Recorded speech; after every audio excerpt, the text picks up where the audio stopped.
नमस्ते। थर्ड आई में आपका स्वागत है।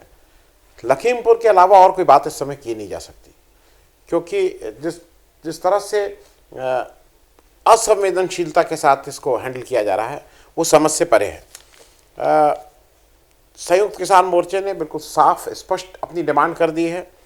उन्होंने दो चीज़ें कही हैं, एक तो मुआवजा तो हो ही गया है। उन्होंने मेन ये कहा है कि जो टैनी जी हैं, जो मंत्री जी हैं, उनको तुरंत सरकार से बर्खास्त किया जाए, और दूसरा उनके लड़के जो मोनू मिश्रा जी हैं उनकी तुरंत गिरफ्तारी हो। ये दो मांगे बहुत स्पष्ट रूप से संयुक्त किसान मोर्चा ने अपनी तरफ से की हैं, क्योंकि एक एविडेंस और आया है जो 28 सेकंड का एक वीडियो है। आप सब लोगों ने वो देख लिया होगा, नहीं तो गूगल कर लीजिए, सब चैनल ने उसको चलाया है, जिसमें एक थार जीप आ रही है। वो थार जीप को अगर स्लो मोशन में देखिएगा तो पहले वो एक नीली कमीज़ और लाल पगड़ी पहने हुए एक सरदार जी को हिट करती है, फिर वो एक वृद्ध व्यक्ति जो पीली पगड़ी पहने हुए हैं उनको हिट करती है, और उसको चलाने वाला एक व्यक्ति दिखाई दे रहा है जो बहुत स्पष्ट नहीं है, जैसा लोगों का कहना है कि वो मोनू मिश्रा है। वो उनको रौंदती हुई निकलती है इन किसानों को, और उसके पीछे पीछे एक दूसरी गाड़ी भी उनको उसके पीछे निकलती है, वो काले रंग की फॉर्च्यूनर है। इन किसानों का तो आइडेंटिफिकेशन हो ही गया था, शिनाख्त हो ही गई थी। एक जर्नलिस्ट जो रमन कश्यप हैं, उनकी भी मृत्यु हुई और उनके बारे में कम कहा जा रहा है। शुरू में बीजेपी ने कहा कि वो मेरा कार्यकर्ता थे, लेकिन वो पता ये लगा है कि वो एक करीब 35-40 वर्षीय रिपोर्टर हैं, सुदर्शन टीवी में काम करते हैं। उनकी पत्नी आराधना जी हैं, आराधना कश्यप। उनके एक 11 साल की लड़की और एक 2 साल का लड़का है। मतलब मैं ये इसलिए कह रहा हूँ कि कहीं ना कहीं मीडिया जिस ढंग से मतलब बिल्कुल ही असंवेदनशील हो गई है, उसका अपना कोई मरा है, और उसके बाद भी इनको ये समझ में नहीं आ रहा है कि क्या रिपोर्टिंग करनी है क्या नहीं करनी है। ये इस वीडियो आने के बाद बहुत स्पष्ट हो गया है कि उस थार जीप जो टैनी जी के नाम से रजिस्टर्ड है, उसमें उनका लड़का मोनू मिश्रा ही प्रेजेंट था और वो गाड़ी चला रहा था। अब टैनी जी बार बार झूठ बोल रहे हैं, तरह तरह के झूठ बोल रहे हैं कि वो वहाँ प्रेजेंट नहीं था, वो कहीं दूर था, इत्यादि इत्यादि। वो ये सब बता रहे हैं, लेकिन उनका झूठ हर नए वीडियो के आने के साथ वो और साफ होता जा रहा है। एक किसान की मौत गोली लगने से हुई है, और उसका शायद दोबारा फिर पोस्टमार्टम हुआ है। अब वो क्या आती है पोस्टमार्टम की रिपोर्ट, वो देखने वाली बात होगी। संयुक्त किसान मोर्चा ने बहुत स्पष्ट किया है कि जो हमारा अग्रीमेंट प्रशासन के साथ हुआ था वो केवल और केवल इसलिए हुआ था कि उसमें अंतिम संस्कार कैसे हो जाए, जस्ट टू फैसिलिटेट दैट। और इसमें जब ये सब एग्रीमेंट हुआ है, उसमें यह था कि अंतिम संस्कार होना जाना है, और थोड़ा सा इसको लेकर राकेश टिकैत साहब की भूमिका भी लोगों को ठीक नहीं लग रही, क्योंकि राकेश टिकैत साहब हर जगह रात में भी जा रहे हैं, कुछ ओवर ड्राइव में आ गए हैं, अंतिम संस्कार कर दो, अंतिम संस्कार कर दो, जैसे मामला सुलझाने में लगे हैं। हो सकता है नियत साफ हो, इसमें कोई वो ना हो, लेकिन जिसको कहते हैं कि थोड़ा आदमी ओवर कॉशियस है इस समय, क्योंकि बीजेपी जिस ढंग से प्ले करती है उस पर जरा विश्वास बीजेपी पर होना कम है। इधर हमारे मोदी जी कल आए और उन्होंने एक बड़ा आयोजन लखनऊ में हुआ, अमृत उत्सव हुआ, 75 साल आज़ादी के खूब कस के मनाए गए। मुझे समझ में नहीं आया कि कल ये जब अमृत उत्सव मना रहे थे तो एक अंतिम संस्कार, एक नहीं कई अंतिम संस्कार भी बहराइच और लखीमपुर ज़िले में चल रहे थे, क्योंकि ये संवेदना की बात है। देखिए, मैं फिर से बता दूं, हम लोग आजकल तो कॉलोनीज हो गई हैं। हम लोग जब बड़े हो रहे थे तो मोहल्ले में रहते थे लखनऊ में, और उस जिस लेन में, जिस गली में, जिस मोहल्ले में रहते थे, अगर किसी के घर में मृत्यु हो जाती थी तो फिर दिवाली दशहरा नहीं मनाया जाता था। अपने घर की बात नहीं कर रहा हूँ, उस पूरी जगह एक कम्युनिटी लिविंग की बात थी, एक सामाजिक जीवन की बात थी। As a mark of respect ये नहीं होता था। लेकिन हमारे जो इस समय के जो लोग जो हमारे ऊपर राज कर रहे हैं, जो राजा लोग हैं, उनको इससे कोई फर्क नहीं पड़ता है कि आपको रौंदा गया है, कि आपको कुचला गया है, कि आपको गोली मारी गई है। हमारा आनंद उत्सव तो जो अमृत उत्सव के रूप में वो तो चलेगा ही। दूसरा, उन्होंने एक टास्क दिया कल हमारे प्राइम मिनिस्टर साहब ने कि जो 9, और उन्होंने बताया कि मैंने 9 लाख यहाँ पे लोगों को लखपति बना दिया। वो तो 15 लाखपति बनाने की बात किए थे, ये उन्होंने कहा कि लखपति बना दिया। और उन्होंने कहा कि हर घर के आगे 2-2 दिए आप जलाइए तो 18 लाख का एक वर्ल्ड रिकॉर्ड भी आप करेंगे। मैं आगे बढ़ूं तो इस वीडियो में मैं 2 बातें स्पष्ट करूंगा, क्योंकि लखीमपुर की स्थिति बहुत तेज़ी से बदल रही है, हर घंटे पे कुछ ना कुछ चेंज हो रहा है। लेकिन मैं 2 चीज़ों को स्पष्ट कर दूं, एक role of Taini, role of मंत्री, और एक प्रियंका गांधी जो भी कर रही हैं और उसके बारे में जो कहा जा रहा है। इन 2 चीज़ों को मैं आपको ठीक से अपने हिसाब से एनालाइज करने की कोशिश करूंगा। पहले तो समझ लीजिए कि पूरा होम मिनिस्ट्री क्या है। Union home minister Amit Shah साहब हैं, उनके 3 मिनिस्टर ऑफ स्टेट हैं, श्री नित्यानंद राय जी बिहार से, अजय कुमार मिश्रा उर्फ टैनी जी यूपी से, और निश्चित प्रामाणिक जी वेस्ट बंगाल से। अब इन चारों लोगों के बारे में थोड़ा समझ लीजिए। ये जब 2019 की लोकसभा आई तो एडीआर ने और माई नेता ने सबने कहा कि ये 43% 42% इसमें आपराधिक छवि के लोग हैं। लेकिन जीत के आ जाना, मान लीजिए अभी हमारा किसी तरह से कानून थोड़ा इस तरह का नहीं है कि वो किसी अभियुक्त को, आरोपी को, इस तरह के लोगों को लड़ने से रोक सके इलेक्शन, जीत के आ जाते हैं, बाहुबल हैं। लेकिन जब मंत्रिमंडल बनाया जाता है तब तो आप साफ सुथरे लोगों को उसमें रख सकते हैं, ऐसे लोगों को जिनके ऊपर इस तरह की छवि ना हो। लेकिन नहीं, ये तो शायद क्वालिफिकेशन है आज मंत्री बनने की और मोटे बड़े पद पे आने की। मैं सिर्फ ज़्यादा नहीं कर रहा हूँ, 27 सितंबर 2012 का सुप्रीम कोर्ट का एक ऑर्डर लगा दे रहा हूँ, जो क्रिमिनल अपील 1503/2012 के रेफरेंस में था। और उस ऑर्डर में हमारे वर्तमान गृह मंत्री अमित शाह जी के बारे में कितनी अच्छी अच्छी बातें लिखी गई हैं, कितना बताया गया है कि सोहराबुद्दीन एनकाउंटर केस, तुलसी प्रजापति, कौसर बी, इन सब में क्या क्या हुआ और कैसे वो केस ट्रांसफ़र किया गया है गुजरात से महाराष्ट्र में। और इसी उसमें कहीं ना कहीं लोग आज भी एक चीज़ पूछते हैं कि जस्टिस लोया का क्या हुआ। मैं उस पर आऊँ उससे पहले मैं बता दूं कि आज बहुत से लोग पूछते हैं ना कि उसका हुआ, ये कैसे थे। इनके वकील इस सारे दौरान, जब इनको जिसको कहते हैं स्टेट में आने से मना किया गया था, जिसके लिए एक उपनाम संबोधित किया जाता है, इनको मना था, ये गुजरात में घुस नहीं सकते थे। इनके वकील राम जेठमलानी साहब थे। राम जेठमलानी साहब ने हमारे गृह मंत्री के अलावा और कौन कौन से लोगों का केस लड़ा है वो मैं जरा जल्दी से कुछ लोगों के नाम बता दूं। हर्षद मेहता साहब, कितने बढ़िया, मतलब उनका कितना अच्छा रिकॉर्ड है। हवाला स्कैम में लाल कृष्ण आडवाणी जी के मंत्री। मनु शर्मा, जसिका लाल में जिसने जसिका लाल को गोली मारी थी, वो मनु शर्मा जी के। इतने अच्छे अच्छे लोगों के वकील हैं। राजीव गांधी हत्याकांड में जो आरोपित थे उनके वकील। आसाराम बापू के, सोचिए कितने बड़े बापू के वकील, तो हमारे गृह मंत्री के भी उस समय वकील थे। हाजी मस्तान के वकील ये राम जेठमलानी साहब। और तो और सतवंत सिंह और केहर सिंह, जिन्होंने इंदिरा गांधी की हत्या की थी, उनके भी वकील। तो वकील भी बिल्कुल छांट के रखा गया था, तो इसमें कहीं कोई दिक्कत नहीं। जो सबसे बड़े पद पे बैठे हुए हैं इस समय गृह मंत्रालय में, उनका ये हिस्ट्री है। और मैं आपकी जानकारी के लिए एक और बता दूं, मैंने ये जानकारी, विजय शंकर सिंह साहब हैं, पूर्व IPS अफसर हैं, उन्होंने अपने फेसबुक पे लिखा है। उनके अनुसार जो जस्टिस लोया का केस है, ये बिना किसी FIR और बिना किसी इन्वेस्टिगेशन के सुप्रीम कोर्ट ने इसको सामान्य मौत करार दिया था। उसमें बहुत से डाउट्स थे, लेकिन उसको सुप्रीम कोर्ट ने सामान्य मौत करार दे दिया था। तो ये तो उस गृह मंत्रालय के अगुआ की बात है। अब बाकी 3 जो उनके मिनिस्टर ऑफ स्टेट हैं, जो उनके 3 रत्न, नवरत्न तो नहीं है, जो उनके 3 रत्न हैं जिन्होंने जो शोभा बढ़ा रहे हैं गृह मंत्रालय की, नित्यानंद राय जी बिहार के, उनका सबसे कमज़ोर बायोडाटा है। बायोडाटा इसलिए कमज़ोर है कि 153A प्रमोटिंग एनिमिटी, आपस में मतलब जो अलग अलग ग्रुप हैं उनके आपस की भावनाओं को भड़काने की बात, और ख़ास करके रिलीजियस वो सबको ये करने की बात, ये जो बीजेपी में जो है उसके लिए बहुत कॉमन चीज़ है। उसके बाद हमारे निश्चित प्रामाणिक जी हैं वेस्ट बंगाल के, उन्होंने हमारे टैनी जी को अच्छी टक्कर दी है इस तगमे में और इस डेकोरेशन में और इस तरह के मतलब लेने के लिए जो उनके पास क्वालिफिकेशन है, वो टैनी जी उसमें थोड़ा पिछड़ते हुए दिखाई दे रहे हैं। उनके पास 302 का मुकदमा भी उनके ऊपर है, 307 का भी है। हत्या के आरोपी हैं, जमानत पर हैं, और डकैती, लूट, महिलाओं की अस्मिता के साथ खिलवाड़ इत्यादि इत्यादि हैं। तो वो थोड़ा 20 पड़ते हैं, भारी पड़ते हैं हमारे टैनी जी से।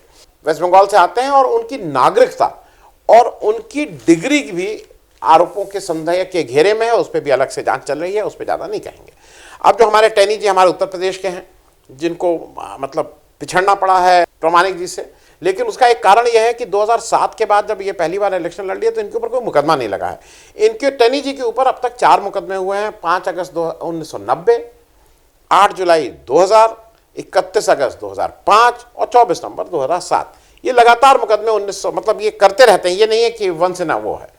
इनको भी जमानत पे हैं और एक चीज अच्छी मैं ये बता दूं, जो मोनू मिश्रा जी हैं वो भी पिता की छत्र छाया में अच्छी तरह से इस तरह की परवरिश उनकी हो रही है।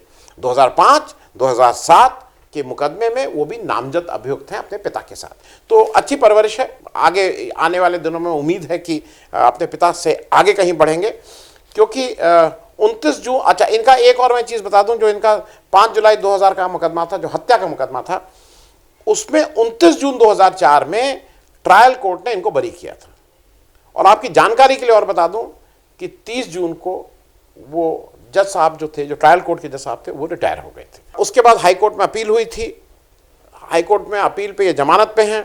12 मार्च 2018 को हाई कोर्ट में वो ऑर्डर रिजर्व हो गया। आज 3 साल हो गए हैं, लेकिन अभी तक उस पर कोई मतलब निर्णय नहीं आया है। अब मेरा सिर्फ एक ही प्रश्न है कि इन लोगों को मंत्री बनाने की क्या विवशता है बीजेपी में, और जो हाई अपने को कहती है कि हम लोग बहुत उसमें, आपकी ऐसी क्या बात है?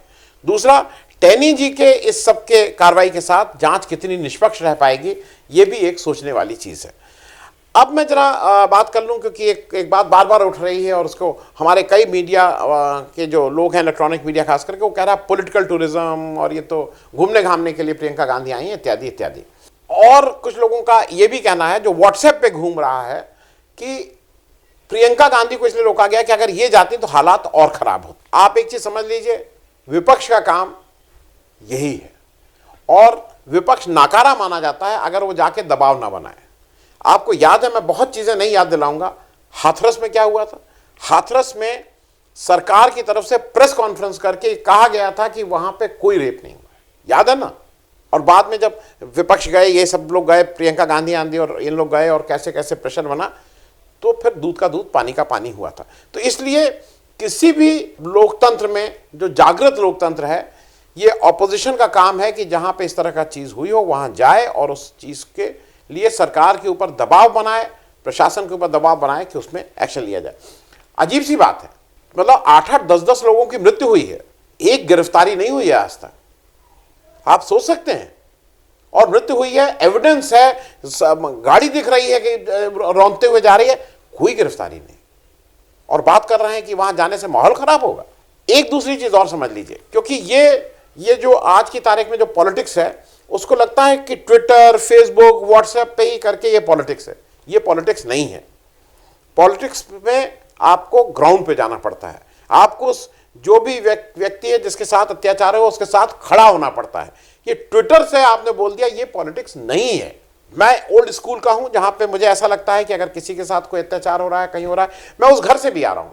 मैंने अपने घर में देखा है, जब मेरे घर में जो पॉलिटिक्स होती थी, वहां पे आदमी पहला काम ये होता था कि अगर कुछ है तो उस पीड़ित के साथ जाके खड़े हो जाना। आप मुझे एक चीज बताइए, एक छोटी सी चीज है, इससे उसका ताल्लुक नहीं है। घर में कोई मृत्यु होती है, कोई मौत होती है, तो क्या क्यों आप खड़े जाते हैं उस घर में? क्या आप उस व्यक्ति को जिंदा कर देंगे? आप इसलिए जाते हैं कि वो आपकी संवेदना दिखाता है। आप इसलिए जाते हैं कि जब आप जाते हैं तो जो व्यक्ति जो उससे परेशान है, उसको लगता है कि आई हैव अ शोल्डर, मेरे पास भी एक कंधा है। आप उसके साथ खड़े होने जाते हैं। और आज ये सरकार कह रही है नहीं नहीं नहीं, वहां किसी को नहीं जाना है, वहां किसी को नहीं जाता है।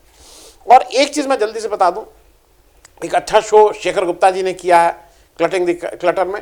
मैं उसमें बहुत सी चीज़ों ने और कही हैं जो बाकी जगह मैंने कहीं कवर भी की थी पहले भी, उसमें आप भी पढ़ सकते हैं। एक चीज़ ज़रूर है कि सब नेता जाते हैं, जो भी नेता थोड़ा संवेदनशील है। वो अलग बात है कि जब आदमी को कुर्सी आजकल के नेताओं को मिल जा रही है तो उसकी संवेदना भी उसके साथ खत्म हो जा रही है। क्योंकि ये चीज़ जरा समझ लीजिए, मोदी जी 2008 में जब 28 नवंबर को ताज बॉम्बे का अटैक हुआ था तो मोदी जी वहाँ गए थे। आप कहते उस समय क्यों गए? जब केदारनाथ की वो हुई तो मोदी जी वहाँ हेलीकॉप्टर लेके गुजरात के लोगों को बचाने गए थे। गुजरात के लोगों को उन्होंने वहाँ से निकाला था। कारगिल युद्ध के समय वो गए थे जवानों से मिलने। और एक इंसिडेंट है 2000, और वो इसलिए मैं कह रहा हूँ क्योंकि अभी जो यूपी सरकार कर रही है वो निहायत ही गैर लोकतांत्रिक है। मोदी जी अभी प्राइम मिनिस्टर बने नहीं थे। 1 नवंबर 2013 को वो नालंदा गए थे क्योंकि 2-3 दिन पहले वहाँ पे एक सीरियल ब्लास्ट हुआ था जिसमें लोग मरे थे, और मोदी जी को एक सभा करने जाना था पटना में। उसी समय ये सीरियल ब्लास्ट हुआ था जिसमें लोग मर गए थे। उन लोगों के घर, उसमें से 3 विक्टिम्स के घर गए थे और उनको कुछ 5-5 लाख रुपया भी दिए थे। हालांकि उस समय नीतीश कुमार ने इस पर बहुत हल्ला मचाया था कि भाई ये क्या, वो अपोजिशन में थे। लेकिन ये गए थे और इन्होंने वो पैसा दिया था, लेकिन रोके नहीं गए थे। आज जो हमारा नया उत्तर प्रदेश है, जो सर्वोत्तम प्रदेश और उभरता प्रदेश और क्या इस तरह का प्रदेश बनने की बात हो रही है, उसमें किसी नेता को आने नहीं दिया जा रहा है। राहुल गांधी कल आपको ये मालूम ही है कि कल क्या हुआ था। बघेल जो साहब जो छत्तीसगढ़ के वो हैं चीफ मिनिस्टर, वो यूपी आए, उनको एयरपोर्ट से बाहर नहीं निकलने दिया गया। आज राहुल गांधी, बघेल साहब और पंजाब के चन्नी साहब, ये सब लोग आए हैं। इन लोगों को भी मतलब किस तरह से तंग किया जा रहा है, कितनी परमिशन मिल रही है। जब मैं आपसे रिकॉर्ड कर रहा हूँ तब तक वो सब जद्दोजहद जारी है। मुझे लगता है कि 2-4 घंटे में आगे पीछे इनको परमिशन मिल ही जाएगी। कुछ लोग इसको बेलची बेलची से वो कर रहे हैं और कुछ का कहना है कि नहीं बेलची नहीं था। बेलची का मैं याद दिला दूं, 27 में 1977 में जब इंदिरा गांधी इलेक्शन हार गई थी, उसके बाद बिहार में पटना के पास बेलची गांव में 11 दलितों की हत्या हुई थी और इंदिरा गांधी वहां गई थी उन पीड़ितों के साथ खड़े होने के लिए। कुछ लोगों का कहना नहीं वो अलग बात थी, अलग बात थी। मेरा ऐसा मानना है कि ये बेलची मूवमेंट इस मामले में जरूर हो रहा है कि सरकार इसको इतना मिसमैनेज कर रही है कि वो बेलची न होते हुए भी लखीमपुर का कांड बहुत समय तक लोगों को याद रहेगा। सरकार चाहती है कि इसको जल्दी से जल्दी भुला दिया जाए, लेकिन मुझे ऐसा लगता है कि चुनाव खत्म हो, मतलब विधानसभा चुनाव तक लोग इसको भूल नहीं पाएंगे। मैं एक चीज बता दूं कि ये कोई माने और चाहे ना माने, प्रियंका गांधी उस दिन रात में अगर गई नहीं होती और वहां उनको रोका नहीं गया होता तो ये राष्ट्रीय मुद्दा नहीं बनता। मीडिया तो लगी गई थी ना, मीडिया तो पूरी तरह से लग गई थी। वो शाहरुख खान के लड़के को ड्रग वाले, उसको उसी पे सारा चैनल चल रहा था। जिस दिन ये हुआ उस दिन भी मीडिया रात में उसी पे डिबेट कर रही थी। तो ये जिसको कहते हैं ना कि ये तो प्रियंका गांधी को कंसीड करना ही पड़ेगा हम लोगों को कि उन्होंने इसको राष्ट्रीय मुद्दा बना दिया। सारे नेताओं को आना ही पड़ेगा वहां, कांग्रेस का छोड़ दीजिए, किसी भी पार्टी का नेता उसको वहां आना ही पड़ेगा। अब आने वाले समय में मुझे नहीं लगता है कि लखीमपुर के जो घाव हैं, लखीमपुर का जो दर्द है, लखीमपुर की जो पीड़ा है, वो केवल लखीमपुर के लोग नहीं, केवल उत्तर प्रदेश के लोग नहीं, देश के लोग इसको जल्दी भुला पाएंगे, ऐसा मुझे नहीं लगता है। क्योंकि इसके साथ साथ वो किसान आंदोलन से भी जुड़ गया है। तो किसान आंदोलन से जुड़ते ही उसका इफेक्ट, उसकी रीच, उसकी वो ज़्यादा बढ़ गई है। चलते चलते मैं एक बात नहीं कह पा रहा हूँ आजकल, क्योंकि वीडियो जब बनाने लगता हूँ तो उसमें थोड़ा इन्वॉल्व हो जाता हूँ। आप लोगों से आर्थिक सहायता की ज़रूरत है। आपसे जिससे जितना हो सके अगर आप कुछ आर्थिक सहायता करेंगे तो हम इसी तरह से निष्पक्ष वीडियो बनाने में मुझे आसानी रहेगी। Thank you so much. अगर आपको दी पब्लिक के कार्यक्रम पसंद आते हैं तो इन्हें लाइक करें। अगर आप इस वीडियो को YouTube पर देख रहे हैं तो चैनल को सब्सक्राइब करें, और अगर आप इसे Facebook पर देख रहे हैं तो दी पब्लिक के पेज को लाइक करें। अगर आप चाहते हैं कि हम निष्पक्ष पत्रकारिता को जारी रखते हुए आपसे जुड़े मुद्दों पर सवाल उठाते रहें तो हमें सहयोग करें। आपका छोटा से छोटा सहयोग भी इस मुहिम को जारी रखने में हमें ताकत देगा। डोनेट करने के लिए डिटेल्स जो हैं वो डिस्क्रिप्शन बॉक्स में दी गई हैं। धन्यवाद।